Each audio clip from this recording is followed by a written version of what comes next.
Right now at 5, Pittsburgh High School mourns the death of one of its students. We've still got rain across the area. We still have some flood watches and flood advisories out there, but the rain will be coming to an end. We'll take a look at that forecast coming up. And a man in Oklahoma City is shot dead after another man kills him during an altercation. The 4 states' most watched news starts now. Good morning and welcome to the KOAM Morning News. I'm Tanya Bach. I'm Chris Warner. It's just after 5 o'clock on a finally Friday. We have made it all the way through the week, and we're doing pretty good so far. Still got some rain out there, though, on the Skywatch Storm Trackers. We still do have that alert day for today for those flooding concerns. But that rain will be coming to an end as we go through the late morning and into the early afternoon hours. So on the Skywatch Storm Tracker, you can see there's that rain, and then take a look out by Emporia to Hutchinson to Wichita.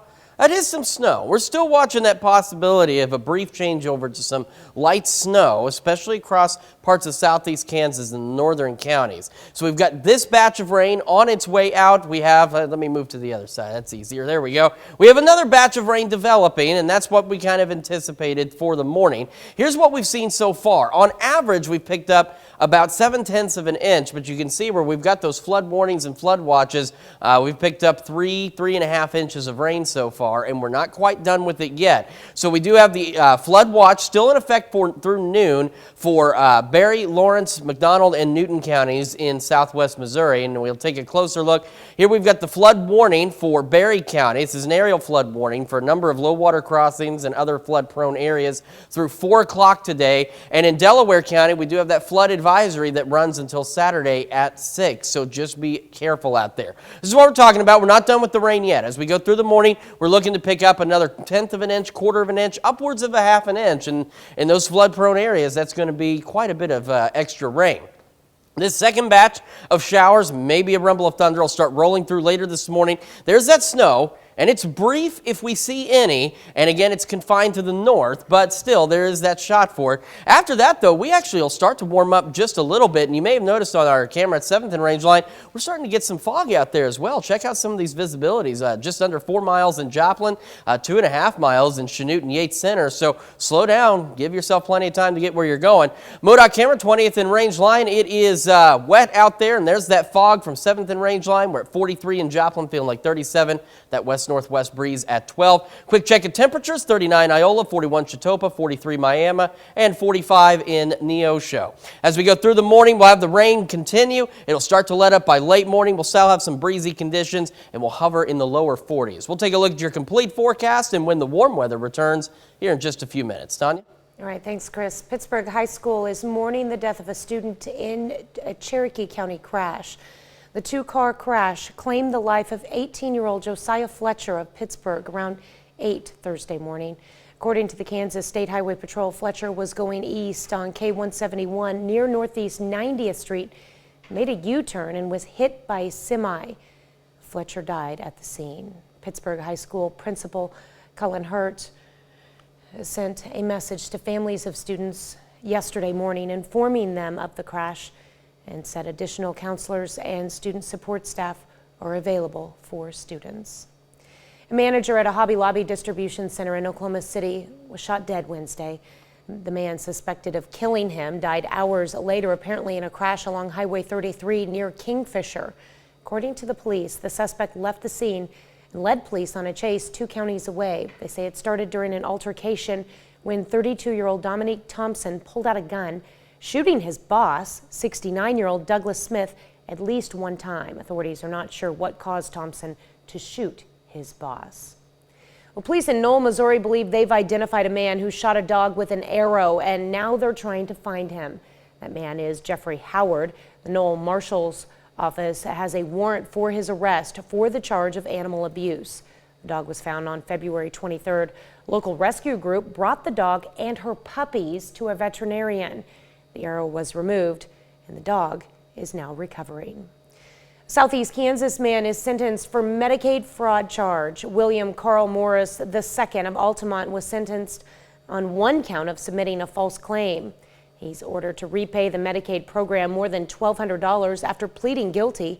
Investigators determined Morris submitted false claims that he was providing personal care attendant services to his mother, a Medicaid beneficiary.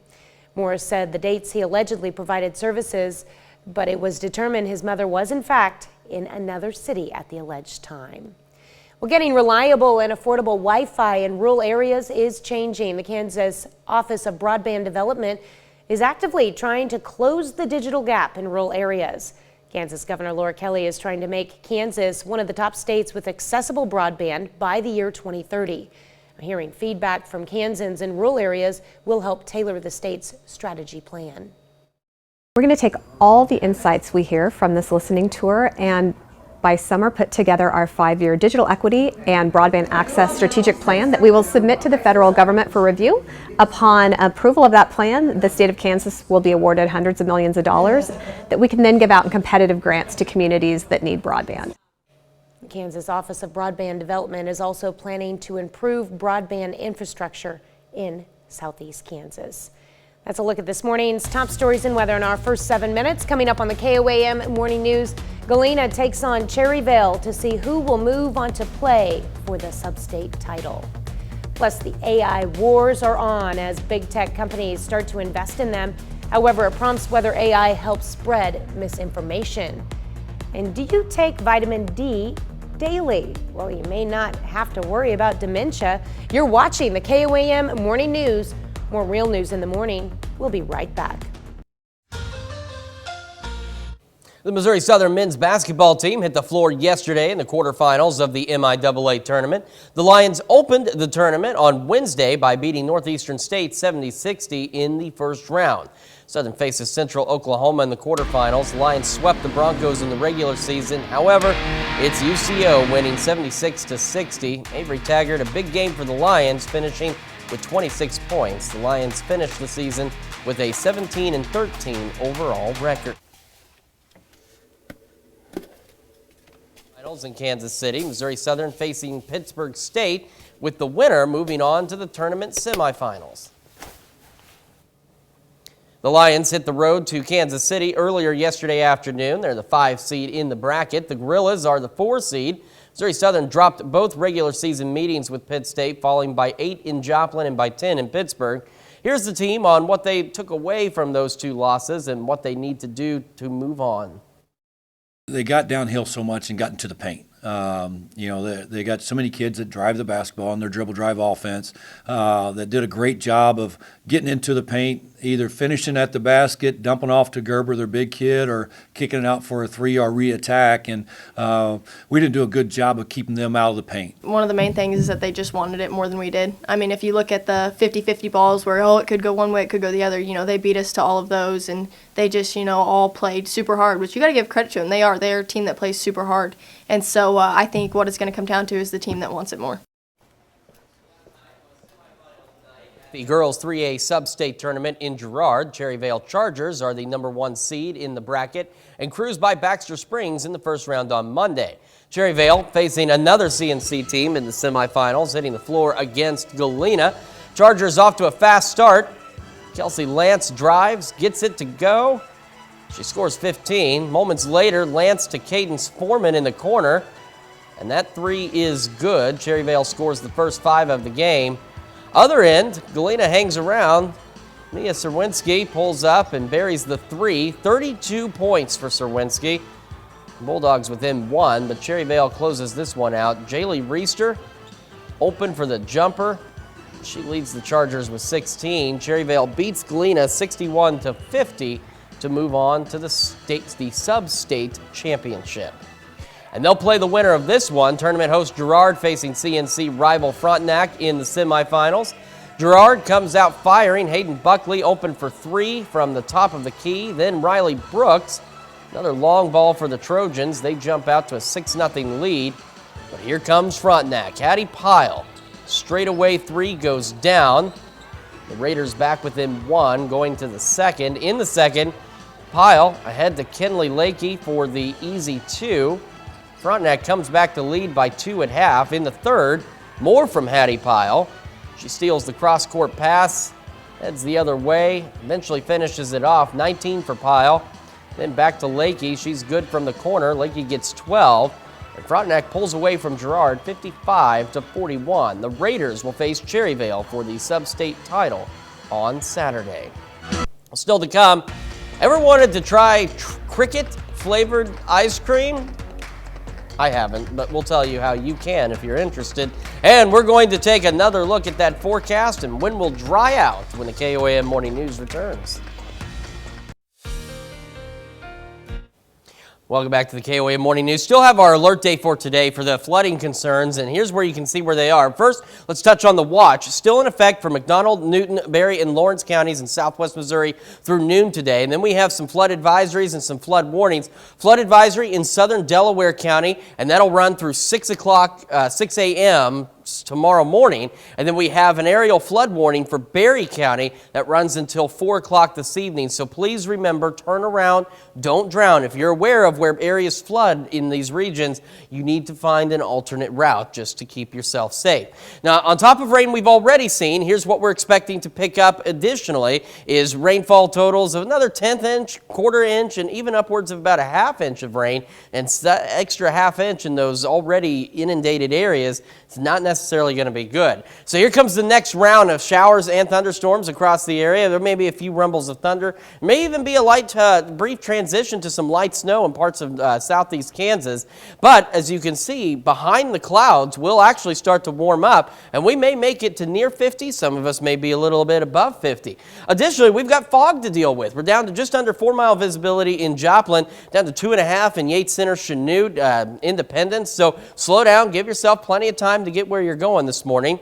MoDOT camera 20th and range line showing us wet roads out there, and that's going to remain that way as the rain continues to fall in Joplin. Sitting at 43. 37 is what it feels like with a west-northwest breeze at 12, so this is a very cold rain this morning.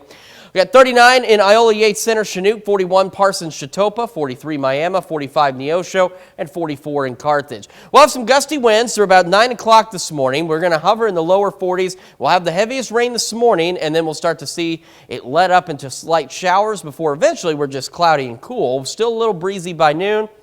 Once the clouds clear out, we start to warm up, and we're looking at a high of about 47, but again, some of us may be a little warmer than that. This evening, we'll have mostly clear skies. Got a pretty decent night for us as we drop back down to a low of 37. Quick check of the 7-day. This weekend, looking pretty decent. We're going to have mostly clear to partly cloudy skies. 59 Saturday. Could be a little breezy on Sunday, 65. Monday, not bad either, up to 71. But then we see rain shower chances come back in, and yeah, that's a wintry mix by next Thursday as our temperatures start to creep back down, and then they'll try and turn around as we head into next weekend with some additional shower chances across the area. Well, dozens of tech giants are rushing into the artificial intelligence space with mixed results, prompting new fears of fake news spreading at an unprecedented rate. Evan Brown has more. Artificial intelligence, or AI, is all the rage these days in the tech world. Microsoft recently added the AI ChatGPT to its Bing search engine. Google, too, has an AI-powered chatbot, but what stops AI from spewing misinformation or fake news? Its encyclopedic patter may be relatable, but is it reliable? Who's training them? What's the source of the data? And until we know those things, it's going to be very hard for somebody, I think, to rely on them. Some tech CEOs are now floating the idea of a rating system like we have for the movies to evaluate articles and information delivered by AI search engines, hoping it will counterbalance the expected uptick in unregulated content as programs like ChatGPT become more popular. Why don't we know all the content that's coming? Why can't we put a rating system on that? Without it, you're just exaggerating an already existing serious condition. And that's where Seeker comes in. It's a new search engine that uses AI to determine the reliability and political lean of news stories, helping users filter out what's valuable and what might be harmful. What we're trying to do here is give people who are consuming massive volumes of news every day a way to look at what is quality and what isn't.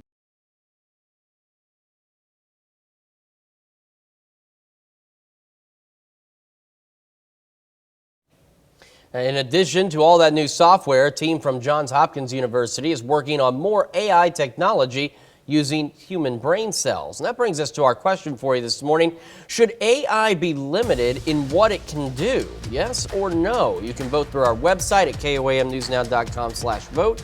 You can also do so through the app and take part in the discussion on our Facebook page. We will be back with Health Watch right after this. Topping Health Watch this morning, can vitamin D every day help keep the dementia away? New findings say vitamin D supplements can be beneficial to prevent or delay dementia. Researchers from Canada and Britain monitored a group of more than 12,000 people who did not have dementia initially. Those who took vitamin D had a 40% decrease in dementia detections compared to participants who did not take the vitamins. But researchers say they still need to hold clinical trials to confirm the connection. Watching a YouTube clip, scrolling through your phone, or beating one more level on a video game. These are probably common things many of us do before heading to bed. But these methods of unwinding could actually make falling asleep more difficult. Getting a better night's sleep could be as easy as ditching your electronic devices way before you hit the sheets.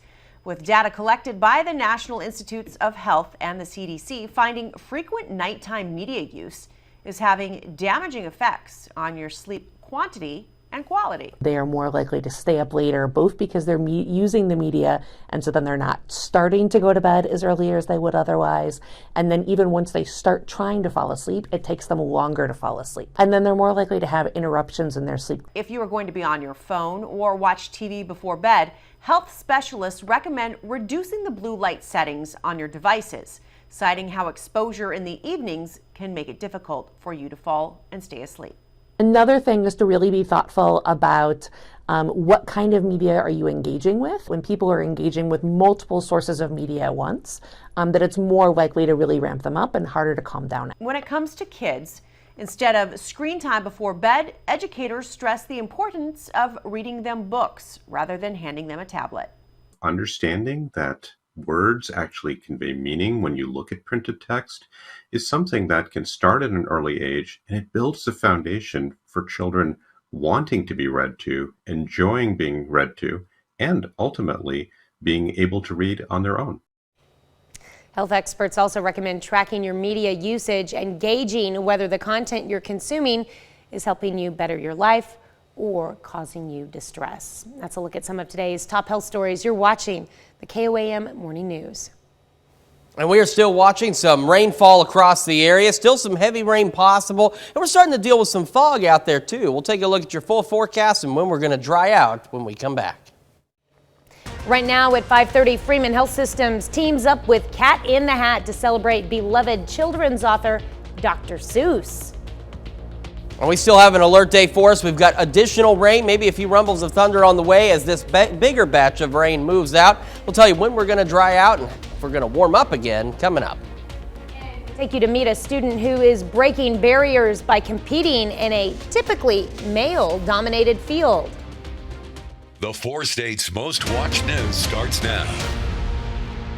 Good morning and welcome to the KOAM Morning News. It's now 5:28. I'm Tanya Bach. I'm Chris Warner. So it rained yesterday. We did even get some severe weather, had some hail reports from that cell that came up out of Ottawa County through Cherokee, Crawford, and then up into Vernon counties as well. So, and we got a pretty decent little hailstorm here. I mean, most of it was at best dime size, but it hailed pretty good. Is it too soon to get those rainfall totals? Because it seemed like it rained a lot. It does seem like it did. The radar has estimated how much rain has fallen, and we're actually going to take a look at that here in just a second. So let's start with where we are right now in terms of the showers. We're kind of caught in between. We've got a heavier batch of rain across northeast Oklahoma, stretching into southwest Missouri, and this is slowly moving away from us. However, out to our west, an additional line of showers and maybe a rumble of thunder or two is beginning to take shape out just west of us over toward Wichita along the I-35 corridor, and you can see around the Emporia area some of that trying to change over to snow. So as Tanya mentioned, here's what the radar has estimated has fallen so far. Now on average in this red box we've seen about 7/10 of an inch, but as you can see down in the areas especially where we have those flood warnings and flood watches, we're looking at upwards of 3, maybe 3.5 inches of rain across the region or those areas as well. Flood watches still Newton, McDonald, Berry, Lawrence counties through noon. And in terms of any warnings or advisories, we have a flood advisory in southern Delaware County through 6 o'clock tomorrow morning and an aerial flood warning for Berry County through 4 o'clock this evening. So please remember, turn around, don't drown.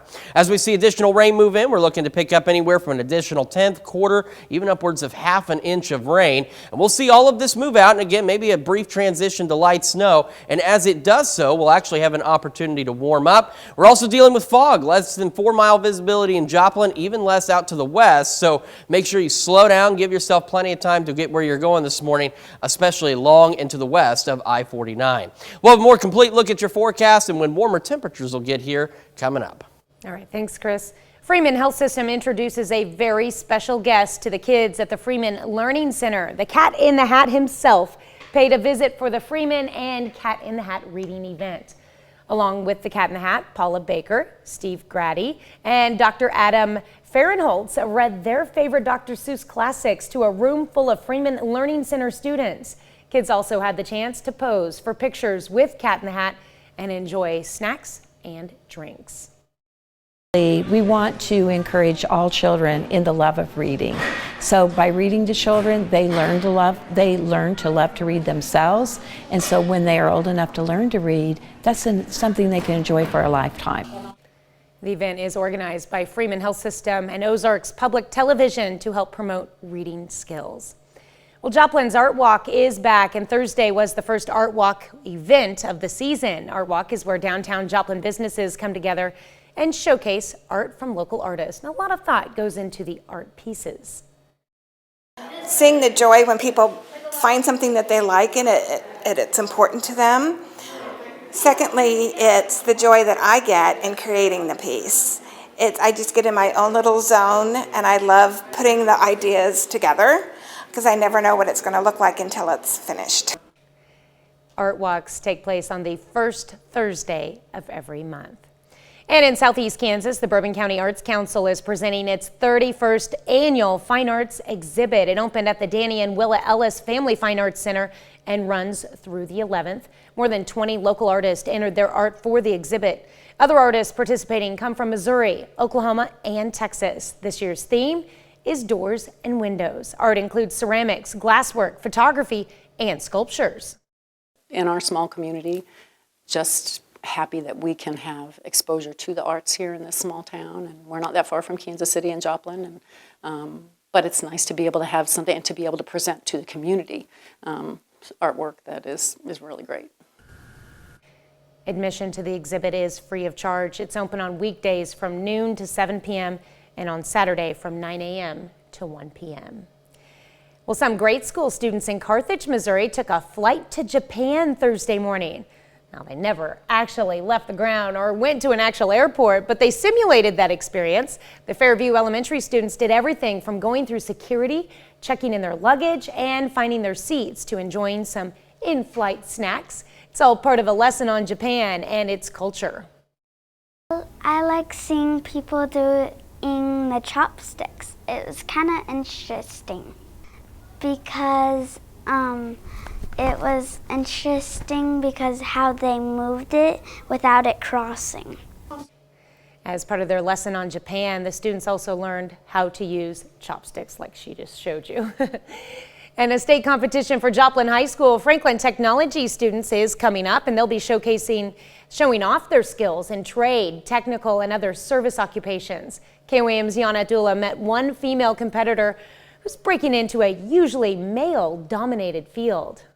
Job fairs and competitions. Two things educators hope will get students ready for work after graduation. One upcoming event for Franklin Tech students is the Skills USA State Competition. We have been trying to get more student interest in this in the past few years, and so we're all very excited that they are wanting to take part in it and be involved and step out of their comfort zone. One competitor is Hope Oakley. She fell in love with welding in 8th grade. Now she's making her way to that dream job after high school graduation. You graduate with a certification or with experience or with knowledge that you need to know in order to get a job. Oakley was one of the 2 women competing at district. Wishing there were more girls trying it, she says it's empowering to represent women in the industry. It's a lot of lifting, but I do think there should be more women welders because welding requires attention to detail. Advisor Anderson says local businesses have shown interest in trade students with skills and drive. It's a huge need right now, especially there's the skills gap. You know, we have so many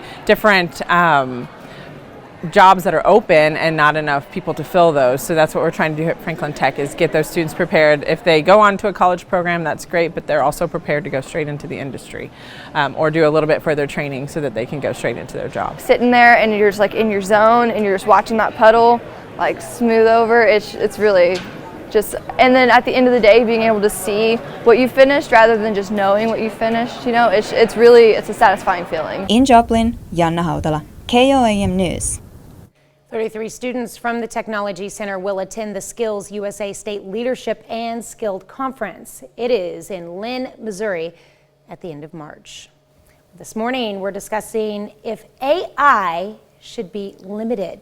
Artificial intelligence, or AI, is all the rage these days in the tech world. Microsoft recently added the AI ChatGPT to its Bing search engine. Google, too, has an AI-powered chatbot, but what stops AI from spewing misinformation or fake news? Some tech CEOs are now floating the idea of a rating system like we have for the movies to evaluate articles and information delivered by AI search engines, hoping it will counterbalance the expected uptick in unregulated content as programs like ChatGPT become more popular. That does bring us to our question for you this morning. Should AI be limited in what it can do?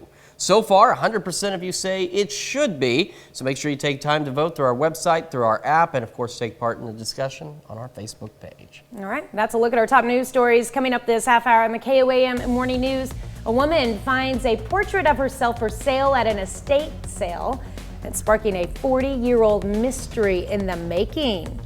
Plus, Iran's president calls for an investigation into serial poisonings ongoing in the country. We'll have the latest. You're watching the KOAM Morning News. More real news in the morning. We'll be right back.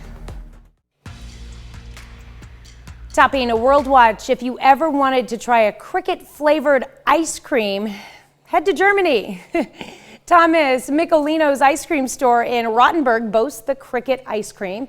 The new EU law now allows the use of insects in food, and that led Michelino to create his latest flavor. The store owner has a history of creating flavors that are not the preferred ice cream types. In the past, he's offered liver, sausage, and gorgonzola ice cream, and even gold-plated ice cream for less than $5 a scoop. The insects are considered nutritious, rich in protein, and are part of many traditional cuisines. Michelino says some are disgusted by his latest creation, but he also has people who come in every day for a taste. Well, rescuers find a dog still alive buried under the rubble 23 days after the earthquake struck southeastern Turkey. Local media reports rescuers from the Saydisehir municipality and Turkey's Animal Rights Federation rushed to an area where a citizen reported hearing noises from under a collapsed building. They found the Siberian Husky mix named Alex under the rubble and in fairly good condition despite having lost some weight. Rescuers call finding the dog relatively unscathed a miracle. Wow. Well, more royal family drama. Spokesperson for Prince Harry and Meghan says the Duke and Duchess of Sussex are being asked to vacate their only home in the UK. Harry and Meghan are now working on shipping their belongings from Frogmore Cottage in Windsor to their home in the U.S. Their biographer, Omid Scobie, shared details of the eviction with British radio station LBC. The timing of it suggests the king is irate about his son's tell-all biography, Spare, and King Charles does not appear to be too happy with the cottage's new tenant either. Sources say he's offered the 5-bedroom home to his disgraced brother, Prince Andrew, while also cutting his allowance. Reportedly, the new amount will not be enough for Andrew to stay in his current 30-room mansion, and he's allegedly miffed about downsizing, even though Harry and Meghan spent $3 million to remodel Frogmore in 2019. is what it is. Well, 2 U.S. citizens have been accused of sending aviation technology to Russia. Prosecutors say the 2 Kansas residents sold and installed Western electronic equipment for airplanes and allegedly sold technology to Russian companies and provided repair services for Russian aircraft. Cyril Gregory Buyanovsky and Douglas Robertson are facing several charges, including exporting controlled goods without a license, falsifying and failing to file electronic export information, and smuggling. Their arrest is the most recent move by the Justice Department's task force KleptoCapture, an effort to stop money laundering and sanctions evasion in support of the Russian government. After Russia's war in Ukraine began last year, the U.S. government imposed additional sanctions on shipments to Russia. Well, the Biden administration is increasing aid to Ukraine in a way you might not expect: farming. Ukraine has a long history of agriculture, which makes up more than 40% of its export revenue. Now, Russia's invasion severely damaged that sector. The country's economy has plummeted by more than 30%. Now, the U.S. Agency for International Development has announced new partnerships with 3 companies that have histories of working in Ukraine. They will help support storage and infrastructure in the country's agricultural sector. The investment is projected to increase Ukraine's grain shipping capacity by more than 3 million tons each year. The U.S. says the investment will help alleviate the global food security crisis. Well, as the reform protest movement continues in Iran, the country's president is calling for an investigation into the poisoning of hundreds of schoolgirls in more than 30 schools nationwide. Alex Hogan has more from London. Officials in Iran are ramping up what they call a major investigation after hundreds of students were allegedly poisoned at girls' schools across the country. Iran's president ordering the investigation on Wednesday. A growing number of officials are alleging that these girls are being targeted by religious groups that are trying to send a message against women's education. In one of the workshops, there was a smell that was like the smell of paint. There was a similar smell on the next floor above as well, and we protectively evacuated the students. It's not clear how many girls were sickened. One Iranian lawmaker puts the number at almost 900 children in 30 schools nationwide. Some of the most common symptoms include headaches, heart palpitations, and difficulty moving. The committee tasked with leading the investigation says it's, quote, comprised of the best toxicologists and university professors. But the U.S. remains skeptical about Iran's willingness to go after the powerful religious groups that are suspected in these attacks. To poison girls who are simply trying to learn is simply abhorrent. It's an abhorrent act. We expect Iranian authorities to thoroughly investigate. Meanwhile, the Iranian government is playing down the poisonings, with some officials suggesting that the U.S. is to blame. Of course, our enemies like to cause disruptions in the country through their operations, and now they are once again showing up to play with the emotions of the Iranian people. Well, these incidents take place as protests continue across Iran, prompting a swift crackdown from the regime. That's a look at some of your biggest headlines from around the world. We'll be right back. Welcome back to the KOAM Morning News. So we still have our alert day for today with this heavy rain. So we've still got redevelopment taking place in southeast Kansas, some showers, maybe even a rumble of thunder or two out there, and the bigger batch of heavier rain across northeast Oklahoma and the southwest Missouri on its way out. So here's what it's left behind so far. Radar estimates, we've picked up in this red box an average of about 7/10 of an inch of rain. But as you can see, especially in the areas where those flood watches and warnings are, we're looking at 3.5 inches of rain so far, and more is on the way. So we still have the flood watches for Newton, McDonald, Lawrence, and Berry counties until noon today, and we have some flood advisories and warnings out there. Flood advisory, southern Delaware County through 6 o'clock tomorrow morning, and an aerial flood warning for Berry County through 4 o'clock this evening. So again, remember, turn around, don't drown. If you know where the flood-prone areas are, then you need to make sure you're planning your morning commute appropriately to avoid them so you can get to where you're going safe. Now, in addition to the rain we've already seen, we're looking to pick up another 1/10 of an inch, upwards of 1/4 of an inch, and then an additional 1/2 inch of rain in some locations, which is why we still have those flooding concerns, especially in our southeastern counties. So here's where we look at 9 a.m. as that line out to the west gets going. Also have that possibility of a changeover briefly to some light snow, especially in the northern fringes of southeast Kansas. Our counties over there shouldn't add up to much, but we could still see that. However, look at what happens behind after the clouds clear out. Temperatures really start to warm up. They're not going to be as warm as they have been, but they will be a bit warmer. We also have fog, especially across southeast Kansas, northeast Oklahoma. Visibility is in many locations less than 3 miles, so make sure you slow down and, again, plan your drive accordingly. MoDOT camera, 20th and Range Line. The roads are wet out there. Some rain continues to fall in Joplin because it keeps piling up on our tower cam at 7th and Range Line. We're sitting at 43. 37 is what it feels like with a west-northwest breeze at about 12 miles an hour. So it is a cold rain for all of us this morning. 39, Yates Center, Chanute, Iola, Fort Scott. 41, Pittsburgh, Parsons, Chetopa. 42, Miami Grove.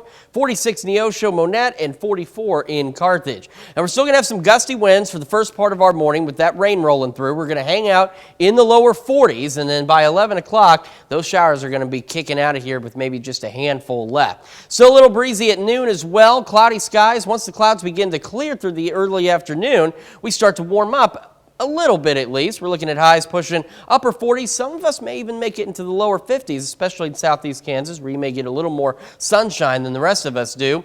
We'll be mostly clear heading through this evening. We're going to drop back down to a low of 37. We have a nice weekend shaping up, though. We're 59 tomorrow, mostly sunny skies, maybe a bit breezy Sunday, partly cloudy, but up to 65. 71 by Monday. I'm not encouraging this, but you may want to take Monday off if you can, because it's going to be a pretty decent day before we get another round of cold weather and showers starting Tuesday, maybe even a wintry mix by Friday. We're going to drop back through the 40s heading into next weekend with some more showers by then as well. We got more of the KOAM Morning News right after this. An Indiana woman was stunned when she found a portrait of herself at an estate sale. Turns out she uncovered a mystery 40 years in the making. Krista Miller reports from Fort Wayne. This was me 40 years ago. 1981. Ronald Reagan won the presidential election. Win Moses was Fort Wayne's mayor, and Cheryl Bell was getting a portrait done. She's just a little foggy about the details. I don't remember getting it done. I don't think I sat for I think it was probably done from a photo.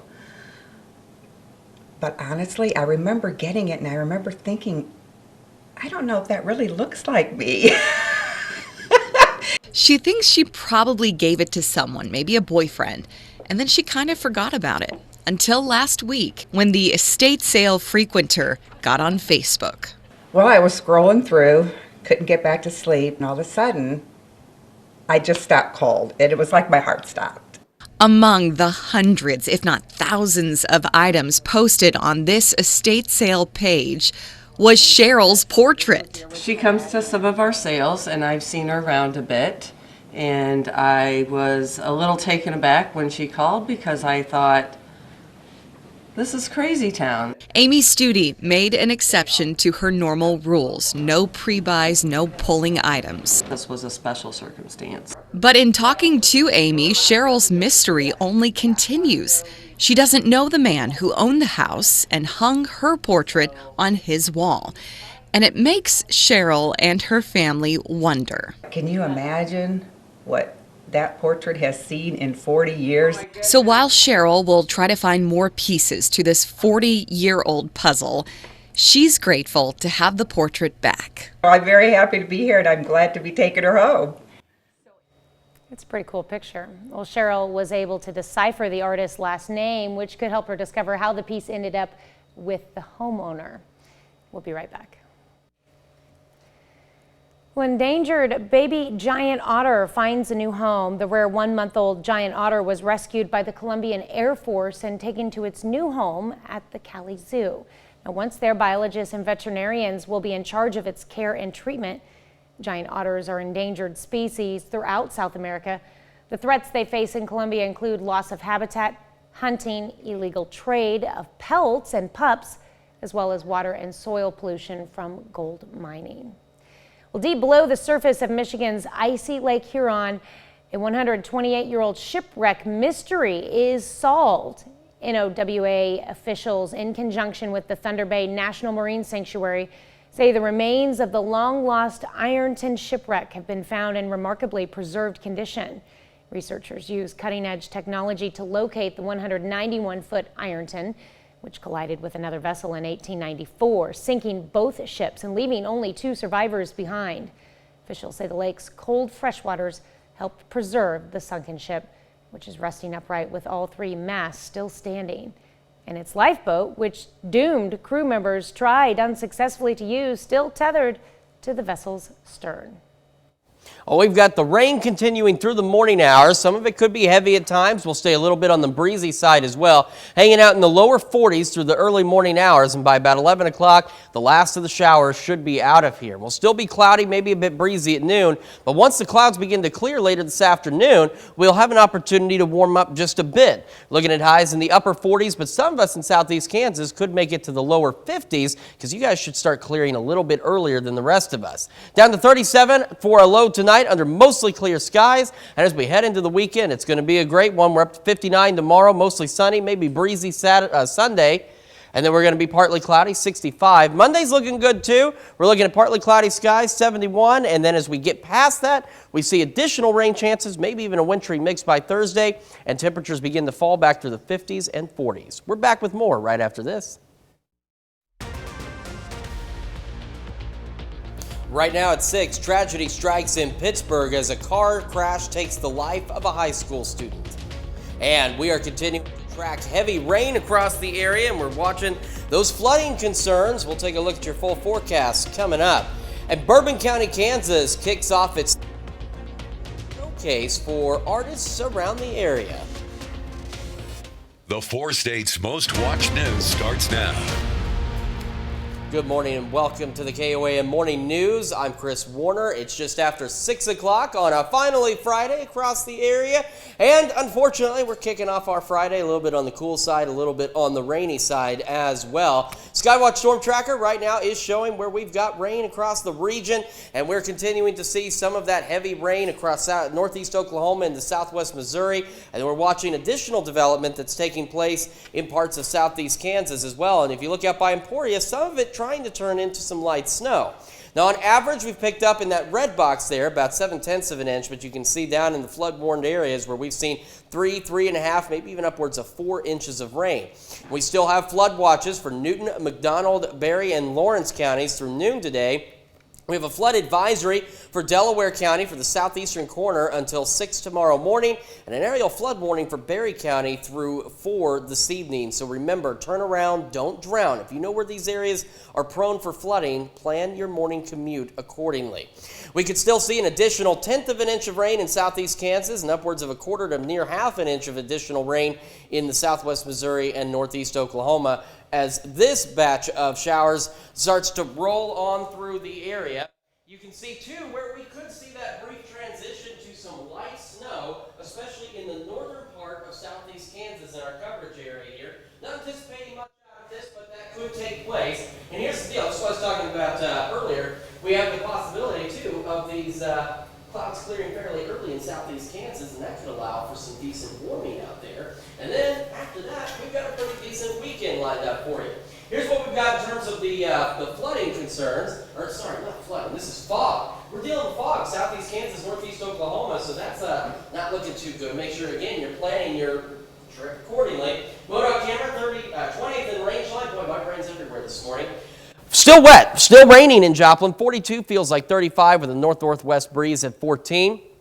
Temperatures around the area look like this: 39 Iola, Fort Scott, 40 Pittsburgh, Parsons, 43 in Miami, 44 in Neosho. And as we get our day started, we'll hold on to the rain, some of it heavy at time, maybe some gusty winds, hanging out in the low 40s through the early morning hours. And then by about 11, the last few showers will be on their way out of here. As we look at highs pushing into the roughly upper 40s, lower 50s for some of us, especially again in southeast Kansas, where you may see some of that clearing take place. We'll have more on your complete forecast here in just a few more minutes. Now, for our top news stories of the day, Pittsburgh High School is mourning the death of a student in a Cherokee County crash. The 2-car crash claimed the life of 18-year-old Josiah Fletcher of Pittsburgh around 8 Thursday morning. According to the Kansas State Highway Patrol, Fletcher was going east on K171 near Northeast 90th Street, made a U-turn, and was hit by a semi. Fletcher died at the scene. Pittsburgh High School principal Cullen Harrett sent a message to families of students this morning informing them of the crash and said additional counselors and student support staff are available for students. Police in Knoll, Missouri believe they've identified a man who shot a dog with an arrow, and now they're trying to find him. That man is Jeffrey Howard. Knoll Marshal's office has a warrant for his arrest for the charge of animal abuse. The dog was found on February 23rd. A local rescue group brought the dog and her puppies to a veterinarian. The arrow was removed, and the dog is now recovering. A Southeast Kansas man is sentenced for Medicaid fraud charges. William Carl Morris, II of Altamont, was sentenced on one count of submitting a false claim. He's ordered to repay the Medicaid program more than $1,200 after pleading guilty. Investigators determined that Morris submitted false claims that he was providing personal care attendant services to his mother, a Medicaid beneficiary. Morris said the dates he allegedly provided services, but it was determined his mother was in fact in another city at the alleged time. Sentencing this morning for a once prominent South Carolina attorney convicted of murdering his wife and son. 54-year-old Alex Murdaugh faces 30 years to life without the possibility of parole when court reconvenes at 9:30 Eastern Time, 8:30 our time. Jared Hill has the latest. Guilty verdict. Alec Murdaugh, a once prominent South Carolina lawyer, now convicted killer, set to be sentenced in just a few hours. On Thursday, the 54-year-old was found guilty of murdering his wife, Maggie, and 22-year-old son, Paul, back in 2021. Their voice was heard tonight, and justice was brought for them. We can't bring them back, but we can bring them justice. The jury returned with the verdict after just 3 hours of deliberation, although investigators never found a murder weapon and there were no eyewitnesses. Murdaugh even took the stand, insisting he didn't do it. I would never hurt Maggie Murdaugh. I would never hurt Paul Murdaugh. But he did admit to stealing millions from his clients and law firm, also admitting to lying about not being at the scene of the crime shortly before the murders, blaming the deception on a rampant addiction to opioids. Once he took the stand and had to admit that he lied for 20 months about not being at the murder scene, I think they saw him as a liar. Prosecutors argue Murdaugh killed as a cover-up, saying he was afraid his financial crimes were about to be exposed, thinking the deaths of his wife and son would gain him sympathy and buy him time. His defense called that outlandish. Totally illogical, irrational, and insane. Those are words I wrote down. For someone to kill their loved ones when their criminal conduct is being exposed. After admitting to those financial crimes under oath, experts say Murdaugh's legal troubles are far from over. Jared Hill, CBS News. The judge threw out the defense's request for a mistrial. Murdaugh's lawyers will almost certainly appeal the conviction based on the judge allowing evidence of the financial crimes, which they argue were unrelated to the killings. And don't forget, with our weather we're experiencing, you can be the first to know about it with the KOAM Skywatch weather app. You get severe weather updates sent straight to your phone, and it's all free of charge. It's available in the Apple App Store and the Google Play Store. All you need to do is search for the KOAM Skywatch weather app. Well, the Bourbon County, Kansas Arts Council is presenting its 31st annual Fine Arts exhibit. It opened at the Danny and Willa Ellis Family Fine Arts Center and runs until the 11th. More than 20 local artists entered their art for the exhibit. Other artists participating come from Missouri, Oklahoma, and Texas. This year's theme is Doors and Windows. Art ranges from ceramics, glasswork, photography, and sculptures. In our small community, just happy that we can have exposure to the arts here in this small town, and we're not that far from Kansas City and Joplin, and but it's nice to be able to have something and to be able to present to the community artwork that is really great. Admission to the exhibit is free of charge. It's open on weekdays from noon to 7 p.m. and on Saturday from 9 a.m. to 1 p.m. And that's a look at this morning's top stories and weather in our first 7 minutes. Coming up on the KOAM Morning News, the winter of our nation's discontent continues as severe weather carves a path from coast to coast, from hail to tornadoes and snow up to the roofs of some houses in one western state. Plus, a new study by the American Heart Association says it only takes 500 steps to reduce the risk of stroke and heart disease for the elderly. We're going to take another look at that rainy Friday forecast and what our weekend is looking like when the KOAM Morning News returns. Topping Nation Watch this morning, millions of Americans are under the threat of severe winter weather. Tornadoes along with strong winds and large hail caused destruction in parts of Louisiana and Texas and left tens of thousands without power. Severe storms in Texas produced large hail and tornadoes. Crossing the street right in front of us. 70 to 80 mile-per-hour winds brought down power lines, leaving thousands of Texans in the dark overnight. Strong winds also brought a tree down onto this house in Hurst. The owners were still inside. They were running.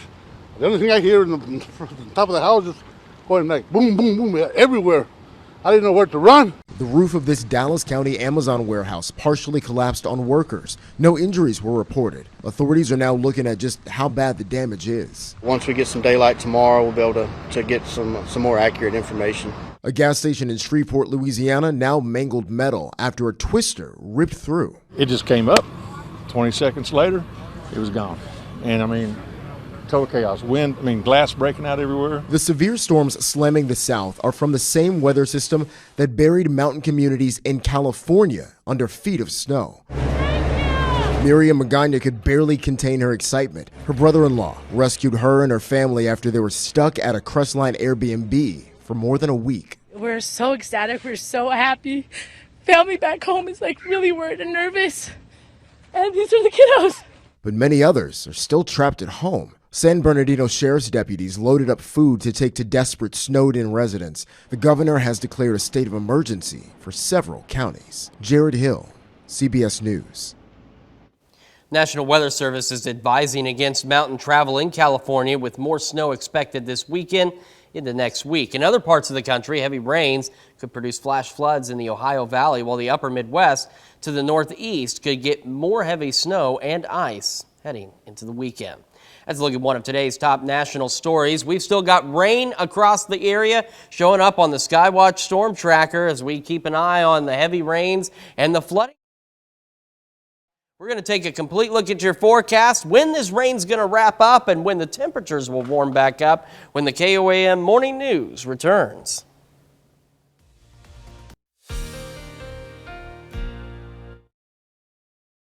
Welcome back to the KOAM Morning News. We've still got heavy rain falling across northeast Oklahoma into southwest Missouri as this system continues to roll on through. And there's that other line of showers and even a few embedded rumbles of thunder out there developing across southeast Kansas, and it'll start to move across our area as the morning progresses. And yes, those little blue indicators, that is snow out there as well. So on average, we've picked up in this red box about 7/10 of an inch of rain, but you can see, especially across those flood-warned areas, where we've picked up upwards of 3, close to 4 inches of rain, and we still have a little bit more on the way.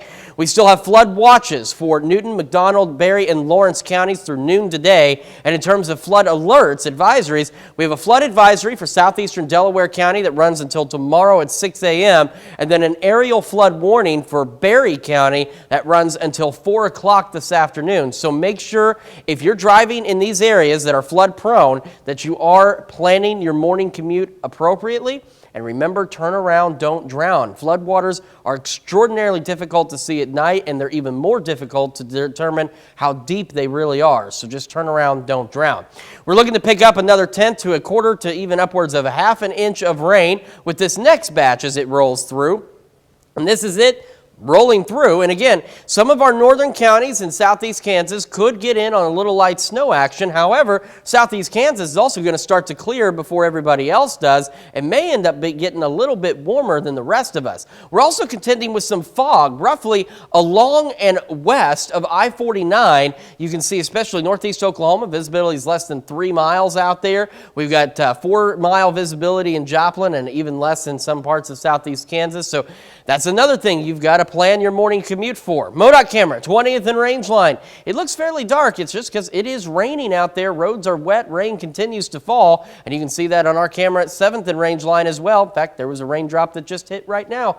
42 in Joplin, feeling like 35, so very cold rain for us this morning with a north-northwest breeze at about 14 miles an hour. So here's that northerly wind on the backside of this system as it moves on to the east. 37 Yates Center, 39 Iola, Fort Scott, Chanute, Neodesha, 43 Miami, 44 Neosho, 42 in Carthage, and 41 in Lamar. As we go through the morning, still can see some gusty winds. We'll have that heavy rain coming through. Our temperatures are going to hang out in the lower 40s, and then by 11, the last of the showers should be on their way out of here. And that will actually allow us to eventually start to clear out. So again, where we see clearing a little earlier today could make it into the lower 50s. The rest of us looking at highs pushing into the upper 40s, so much cooler than where we have been, but not too bad. Mostly clear as we go into tonight. And our low eventually drops back down to 37 degrees, but the winds will be calmer. We have a very nice weekend shaping up for you as well. We're mostly sunny tomorrow, up to 59, so cool but not bad. Maybe a few clouds Sunday, maybe a little breezy, but otherwise up to 65. Same situation heading into Monday, but a pinch warmer, 71 for the high. But after that, we get into this pattern of additional precipitation, some showers, evening showers Tuesday and Wednesday. We're looking at the possibility even of a wintry mix as we head into Thursday. And check out these temperatures as they begin to drop off too, back to the 50s and then eventually down into the lower to mid 40s. We'll be cold on Friday, mostly cloudy but dry. And look at these overnight lows dropping below freezing again. And then as we head into next weekend, we have additional shower chances out there and temperatures still just kind of hanging out in the lower to mid 40s. So enjoy this weekend because it's going to be picture perfect. And if you're off on Monday, enjoy Monday because after that things are going to change. So we just want to reiterate again, we still have the aerial flood warning for Berry County. We've got a flood advisory for southeastern Delaware County. Flood watches continue for Newton, McDonald, Berry, and Lawrence counties as well. So the biggest thing we want to emphasize this morning, turn around, don't drown if you are planning on commuting this morning in any of those flood-prone areas. We'll be back with more of the KOAM Morning News right after this.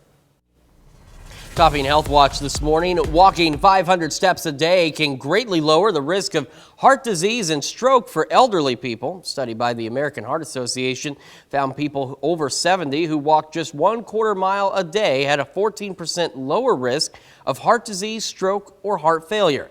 While doctors say longer physical activity is recommended, the study shows even light exercise can help. A study of retired NFL players found those who experienced concussions during their careers performed worse on cognitive tests. The analysis by Mass General Brigham showed even decades after playing, the athletes scored lower on memory, attention, processing speed, and vocabulary, highlighting the long-term effects of concussions. Men with prostate cancer aren't doing enough to monitor their cancer growth. A study in JAMA network of more than 20,000 men with low-risk cancer found active surveillance rates are rising but are still below recommended levels. Regular surveillance is critical to successful treatment.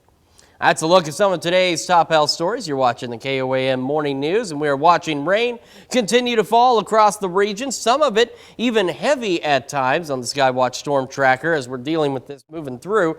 We got the heavy rain northeast Oklahoma and into southwest Missouri, and then we have additional showers, maybe even a rumble of thunder too, developing across far western, southeastern Kansas. And on average, the radar says we've picked up about 7/10 of an inch of rain in this red box, but you can see in the areas where we've got flooding concerns, we're looking at 3.5 inches of rain. We still have flood watches for Newton, McDonald, Berry, and Lawrence counties in southwest Missouri. And then we have a flood advisory for southeastern Delaware County that runs through 6 o'clock tomorrow morning, and an aerial flood warning for Berry County through 4 this evening. And we have additional rainfall on the way. We're talking light amounts for most of us, upwards of 1/10 to 1/4 of an inch. But in the areas that have already seen plenty of rain, you could pick up another almost 1/2 inch. All of this starts to move on through this morning. That second line out in southeast Kansas gets here about 8, 9 o'clock. Maybe even some light snow briefly for some of our northern counties, and then it clears out. Now out to the west, where we get a little more sunshine a little earlier, may end up going a little bit warmer than the rest of us. We're also dealing with some dense fog in some locations, especially west of I-49, so do make sure that you're taking appropriate travel precautions. MoDOT camera, 20th range line. It is showing rain. It is showing wet roads, and that's what we're dealing with this morning. At 7th and range line as well. 42 in Joplin, feeling like 35 with a northwest breeze at 14. 39 Iola, Fort Scott, Pittsburgh. 42 Miami. 46 in Neosho. The rain again holding on. Should be to the last few showers by about 11 o'clock. Holding out in the lower 40s for temperatures through the morning. Eventually we're going to make it to highs in the upper 40s, and in southeast Kansas, some of us making it into the lower 50s as we eventually start to clear out later this afternoon. We'll be back with more of the KOAM Morning News right after this. Right now it's 6:30. Rural Kansans give their feedback on what it would take to provide internet coverage for everyone in Kansas. And as we range line, you can see we've still got the rain falling out there. We want to remind folks in those flood-prone areas, turn around, don't drown. And some of Joplin's brightest get a chance to showcase their skills before a group of tech professionals interested in their future. The 4 states' most watched news starts now. Good morning and welcome to the KOAM Morning News. It is now 6:28. I'm Chris Warner. So we've got the rain across the area, continuing to deal with it, and we're not quite done with it yet. We still have it hanging around for the next few hours across the area. Skywatch Storm Tracker shows us where that rain is across the region. So that's parts of northeast Oklahoma and southwest Missouri. We're watching a redeveloping line of some showers, maybe even a rumble of thunder out to our west. We're also seeing some snow with that across parts of southeast Kansas out there. So we are keeping an eye on that. We're not anticipating much from the snow, but still some of it trying to fall. On average in this red box, we've picked up 7/10 of an inch of rain, but where we've got those flooding concerns, you can see we've picked up about 3.5 inches of rain. Flood watches, Newton, McDonald, Berry, Lawrence counties until noon, and then we have an aerial flood warning for Berry County through 4 this afternoon, and we have a flood advisory for southeastern Delaware County through 6 tomorrow morning. So that's why we really want to emphasize turn around, don't drown. If your boat normally takes you through an area that you know is flood prone, find an alternate route this morning. All right. Additional rainfall of 1/10 of an inch or so across southeast Kansas, 1/4 of an inch just to the north of I-44, and unfortunately for the areas that have already seen too much rain, we could pick up another 1/2 inch out there. So this is that line out in southeast Kansas, maybe bringing some light snow out there. It'll move on out. Now parts of southeast Kansas are going to clear out a little faster than the rest of us, so you guys may get a little warmer as we head into the afternoon. Also dealing with fog, again, along and west of I-49, so make sure you slow down for that. MoDOT camera, 20th and range line, still showing that rain falling. Quick look at temperatures. We are sitting at 42 in Joplin, feeling like 35. North-northwest breeze at 14. Of course, the rain is falling. And temperatures across the region. It is a cold rain for those of us getting it. We got 37 Yates Center, 40 Parsons, 42 Miami, 46 Neosho. As we go through the day, the rain will start to finally wrap up by about 11 o'clock this morning as it moves out of here from west to east, and will be hovering in the lower 40s. Well, Kansas Broadband is on the road getting feedback about Wi-Fi in rural areas. KOAM's Amber Jenkins has more. Getting reliable and affordable Wi-Fi in rural areas is changing. The Kansas Office of Broadband Development is actively trying to close the digital gap in rural areas. One thing we've heard over and over again is that some people are saddled with data caps that force them to ration their broadband across their household to make it last for the entire month. We've heard that there is a lot of unreliable service out there. They may have some broadband, but it goes out with the weather. The state broadband department is developing a strategic plan to target rural areas. The department is traveling across the state to receive direct feedback. We're going to take all the insights we hear from this listening tour and by summer put together our 5-year digital equity and broadband access strategic plan that we will submit to the federal government for review. Upon approval of that plan, the state of Kansas will be awarded hundreds of millions of dollars that we can then give out in competitive grants to communities that need broadband. Kansas Governor Laura Kelly is trying to make Kansas one of the top states with accessible broadband by 2030. Hearing feedback from Kansas in rural areas will help tailor the state's strategy plan. And it's because we need to be really thoughtful about how we spend these funds. This is a historic level of funding, a once-in-a-lifetime opportunity to shore up the digital divide in Kansas, and we need to make sure we're hitting the populations and the groups that are historically disconnected and have been left behind in this digital divide. Reporting in Pittsburgh, Amber Jenkins, KOAM News. The Kansas Office of Broadband Development is also planning to improve broadband infrastructure in southeast Kansas. Some Joplin High School students will be showing off their skills in trade, technical, and skilled service occupations later this month. Skills USA, a nonprofit national education association that helps students prepare for their future, will have 33 students from Joplin's Franklin Technology Center competing at the state level. Technology Center officials say this is a good amount of participants as they've been trying to get more students interested, especially after COVID. They say the culinary program, as an example, has had an interest from local businesses. Just in the culinary program, we've had numerous businesses reach out to see if we had any students that could come work for them because it's a huge need, and I know in every industry it's like that.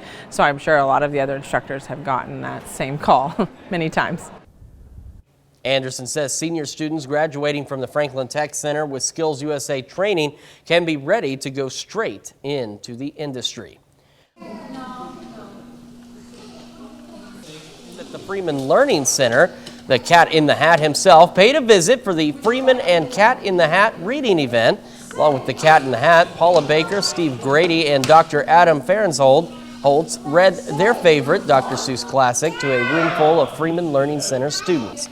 Kids also had the chance to pose for pictures with the Cat in the Hat and enjoy some snacks and drinks. Our special guests were the 3- and 4-year-olds from the Freeman Learning Center. And then Dr. Seuss actually made an appearance this morning, as well as Thing 1 and Thing 2. So they were really excited to meet the children. The event is organized by Freeman Health System and Ozarks Public Television to help promote reading skills. Well, this morning, we're discussing if AI should be limited. Artificial intelligence, or AI, is all the rage these days in the tech world. Microsoft recently added the AI ChatGPT to its Bing search engine.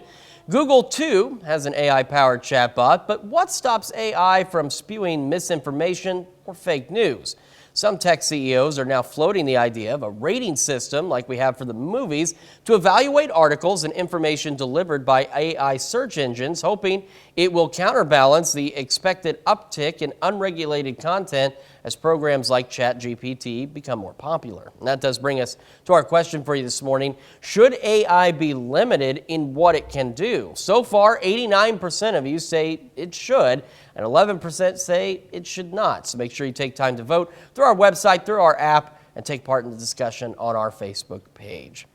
And that is a look at today's top news stories. Coming up this half hour on the KOAM Morning News, Shannon Becker braved the elements to bring us his big 3 stories of the week. I'm wondering, as he stands over there, if weather is going to be one of those particular big stories. Plus, we are still there as we continue to have heavy rain across the area and flooding concerns. We'll have another look at your forecast when the KOAM Morning News returns. Welcome back. It is time to close out the week with our own Shannon Becker in quadruplicate this morning. Oh my. There's too many Shannon Beckers. It's like grandfather's mansion at Silver Dollar City. Yeah, it is. And just some really cool technology. So, Shannon, welcome back to the show. Right. So, what have you got for us this morning? Let's take a look at the big 3 stories this week. Live in local news, it was on the Missouri state line. A 2-vehicle crash right where Sumac Road and Missouri 171 come together. A vehicle ran the stop sign and into traffic. They call it a highway speeds crash. One person was life-flighted to Joplin, was still awake, alert, talking, but just as a precaution, did suffer serious injuries. Other people involved in that didn't even spend the night in the hospital. It was one of those high-impact crashes. Also, just a lot of emergency from both Missouri and Kansas both came because it's right there on the line. So everyone was all right, shockingly so, because of that response. A lot of people were really concerned of what occurred. That's incredible. Our number 2 story, Joplin News First, live and local. Speaking of weather, this is the other night, Sunday night into Monday morning. This is in Carthage. A tree fell onto a pickup truck and a vehicle in a driveway on Hillcrest Drive. No one was injured there. A lot of downed trees. It was heavy winds. Now we find out on the backside also there were actually 3 tornadoes. Yep. One in Newton County. Wind speeds were about 105 miles an hour. There was not a tornado warning issued either. They're still taking a closer look at it. They're calling it an EF1 tornado that crossed about I-49 area where there's a lot of debris even on the highway near Neosho. And then our number 1 story, Pearl Brothers taking down the green ugly metal facade. It happened last Saturday. It's been weeks in the making. Pearl Brothers closed in January, and now the new owners are going to refab it. It'll be apartments upstairs, and then downstairs will be a retail space. Now the brick that's now exposed has not seen the light of day. They're guessing maybe about 60 years that's been up there. Back in the 1949, late 40s, early 50s, there was a program called Urban Renewal, where if you had these old brick buildings. Now it's not known if they necessarily had this tax break or whatever. The government would supply money for people to tear down the old brick buildings or cover them with sheet metal, so you didn't have to recover all the brick and the mortar. There's going to be quite a bit of work, I believe. They're going to have to secure that brick. I've reached out to the construction company who handles this, and maybe they'll get back with us soon so we can hear a little bit more on the historical update also. Yeah, a lot of memories in that store. Yeah, interesting, a lot of memories. Right? And then our bonus story of the week. Mail carrier last week spotted a dog with an arrow through its head along the bluffs in Knoll, Missouri.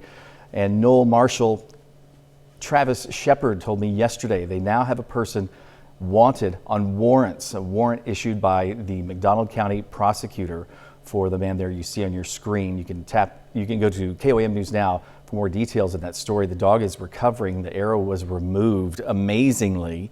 She was running around the bluffs and taking care of her 3 pups. And she's doing fine now. A lot of people have been wanting to adopt those pups, but they're not weaned yet. So we'll keep you updated on that story. Absolutely incredible. She was able to survive. Yeah, that. That's amazing. So, I mean, it's amazing. That's wild. Well, Shannon, thanks for coming in for us this morning. For sure. And I tell you what, why don't you hang around for just a little bit, and we'll recap these stories for anyone who maybe isn't awake yet or wants to hear them one more time over on our Fox Morning Show. Sounds good. All right. We are going to be back with birthdays and anniversaries right after this. All right, time for some finally Friday birthdays in the 4 states, and we begin in Girard with Cash Johnson celebrating number 2. Cash, also known as Jelly Roll. Happy birthday. That's a great name. Uriah Blake is Carl Junction turning 5 today. Happy birthday, Uriah. And we've got Anna Curry celebrating birthday number 6 with happy birthday love coming from Miss Donna and all the kids at Shoemaker Daycare. Sage Whitworth in Chanute reminding you, hey, Mimi loves you. Turns 7 today. And we've got Emerson Ratcliffe over in Fort Scott celebrating birthday number 9. Happy birthday, Emerson. Webb City's Cody Mitchell is the Big 10. Also turning 10 in Pittsburgh, Cash Carlinger. Happy birthday to you. Marone Shupak in Farlington, Kansas today, turning 12. Happy birthday, Marone. And we've got Olivia Wheatley over in Chanute celebrating number 13. Welcome to the teenage years. Happy birthday, Olivia. This is real close here to the station in southeast Kansas. Quincy Coots turns 14 in Cherokee, Kansas. Happy birthday, Quincy. All right, and we've got Alexis Buck celebrating number 19 in Carthage. Happy birthday, Alexis. Kobe Burchett is 20 in Liberal. Happy birthday, Cody. And Easton Dent celebrating number 21 in St. Paul with a nice throwback picture there. And it comes with love from Dad, Mom, and Ava. That was a delicious birthday cake. Looks like it. Brett Cobb in Girard is 27. We all love you, Alexis, Hunter, Celia, Jamaica, Richard, Ricky, and Cameron. Happy birthday, Brett. All right, and Bailey Cares celebrating birthday number 29 with happy birthday wishes coming from Margie. Happy birthday, Bailey. Riverton, Kansas, James Zorns turns 33. Happy birthday, James. And we've got Jessica Jarrett in Columbus celebrating birthday number 35. Jessica is a resident at Medical Lodges. Happy birthday, Jessica. Special message for Jennifer O'Banion. Happy birthday to my daughter in love from your mama bear. We're in Pittsburgh, Kansas. Jennifer is, I don't think we need to say how old she is. Yeah, there you go. We've also got Lizzie Roberts celebrating a birthday over in Columbus. Happy birthday, Lizzie. Matt Bogle in Chanute is 47. Happy birthday, Matt. We got Gary Fletcher in Joplin celebrating number 47. Happy birthday, Gary. Rosina Scott, love from your family. Happy birthday. And we've got Richard Jameson celebrating number 73 in Pittsburgh. Happy birthday, Richard. Crestline, Kansas, Tub Moore turns the big 8-0. Happy birthday, Tub. We got Darlene North over in Fredonia celebrating number 85. Happy birthday, Darlene. In Columbus, Rennie and the Rennies are having an anniversary. It's Janice and Craig. Happy anniversary to you kids. All right. And in Jasper, James and Heather Buchanan celebrating their 16th anniversary. Happy anniversary to you too. And then Dwayne and Louise Holmes. Is this from Fredonia? Yeah, from Fredonia.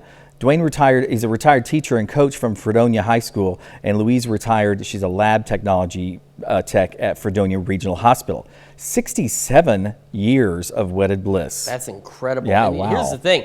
Our birthday and anniversary list is incredible because it continues with Joanne Biancarelli in Cherokee celebrating a birthday. Wilma Stewart in Pittsburgh. And Mary Dugan celebrating number 77. Northeast Oklahoma and Miami, Rick Olds is 61.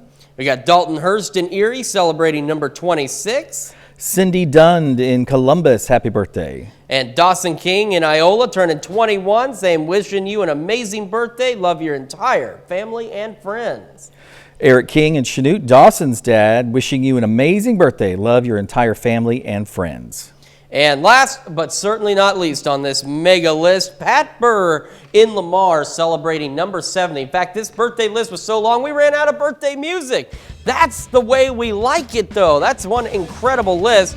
And if you want to celebrate with us, you can submit your birthdays one of two ways. One, at KOAMnewsnow.com/birthdays. You can do it electronically that way, or you can email them to us at birthdays with an S at KOAMnewsnow.com. And of course, make sure you include their name, their date of birth.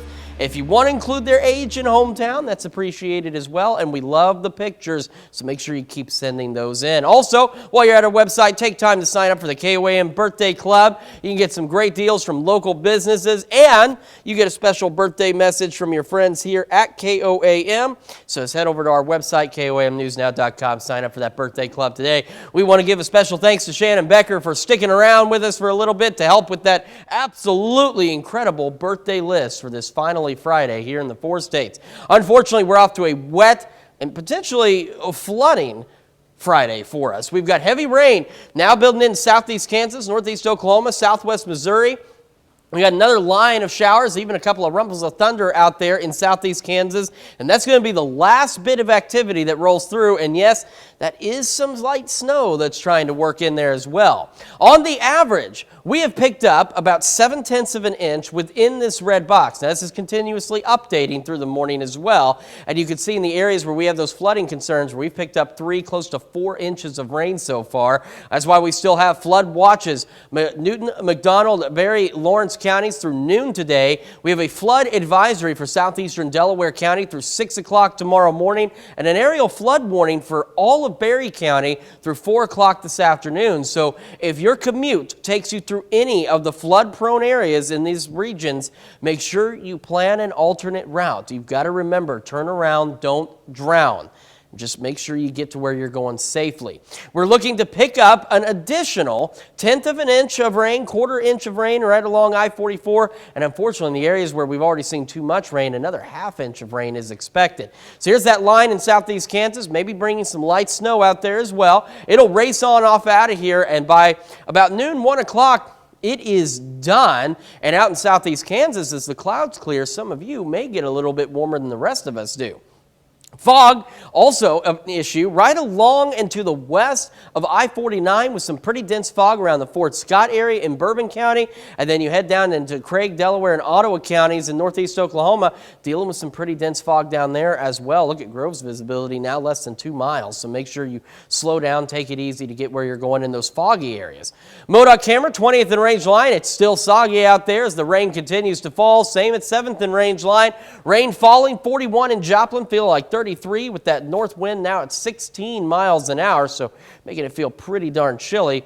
37 Yates Center, 39 Iola, Fort Scott, Nevada, Lamar, Pittsburgh, Chanute, Neodesha, 42 Chautauqua, Miami, 45 Neosho, and 43 in Carthage. So again, we'll have that rain persisting through about 11 o'clock noon today, and it'll start to taper off and get on out of here. Temperatures this morning hovering in the lower 40s. Now again, for some of us in southeast Kansas that get a little more sunshine a little earlier, you could see highs in the lower 50s.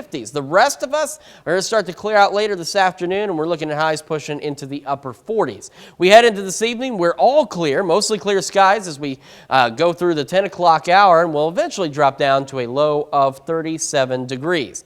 Tomorrow and Sunday, beautiful weekend, 59, so cool but not bad, mostly sunny skies.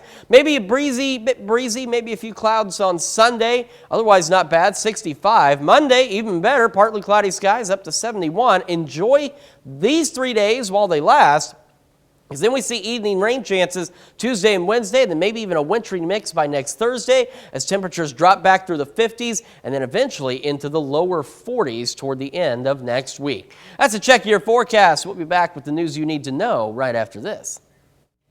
Here's a check of today's top headlines, the news you need to know before you head out the door. A tornado swept through a small town in northeast Texas on Thursday, part of a storm system hitting millions of Americans across the southern U.S. Strong winds knocked out power to hundreds of thousands. National Weather Service said wind gusts could reach 80 miles an hour. That same system is expected to move northeast over the next few days. Jurors took just less than 3 hours on Thursday to find Alex Murdaugh guilty of murdering his wife and son in 2021. The disgraced South Carolina attorney will be back in court today for sentencing. He faces 30 years to life in prison without parole. Murdaugh's lawyers are expected to appeal. 4 astronauts boarded the International Space Station early this morning. 2 Americans, a Russian cosmonaut, and an Emirati took off in a SpaceX rocket from the Kennedy Space Center about 24 hours earlier. The crew will live aboard the ISS for 6 months and perform roughly 200 science experiments. That's a check of today's top headlines, the news you need to know before you head out the door. And the rain will eventually come to an end for us, thankfully.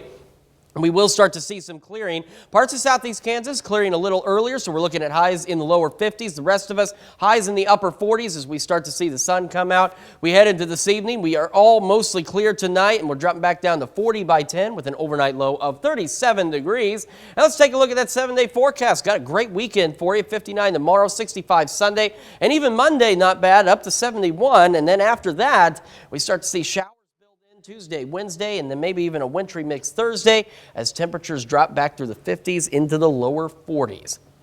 Well, coming up today at noon, we're making skillet Parmesan pork in the Mr. Food Test Kitchen, and your morning news continues on KOAM with CBS Mornings. One of the first African-American officers in the Army's elite Green Berets will receive the Medal of Honor for his heroism almost 60 years ago in Vietnam. Next on CBS Mornings, Catherine Herridge speaks with retired Army Colonel Paris Davis about what the long-awaited recognition means. Or you can switch on over with us on Fox 14, where your only local morning news continues. This morning, we've all heard of a rain delay at a sporting event, but what about a parrot delay? You heard that right. Jeannie Moose has the story of a pair of parrots shutting down a softball game, and our very own Shannon Becker going to come back in the studio with us for round 2 of the big 3 stories of the week, just in case you missed them the first time. But that is going to wrap it up for us for now. We're going to see you all back here on Monday morning at 5 a.m., and we'll be back here today at noon.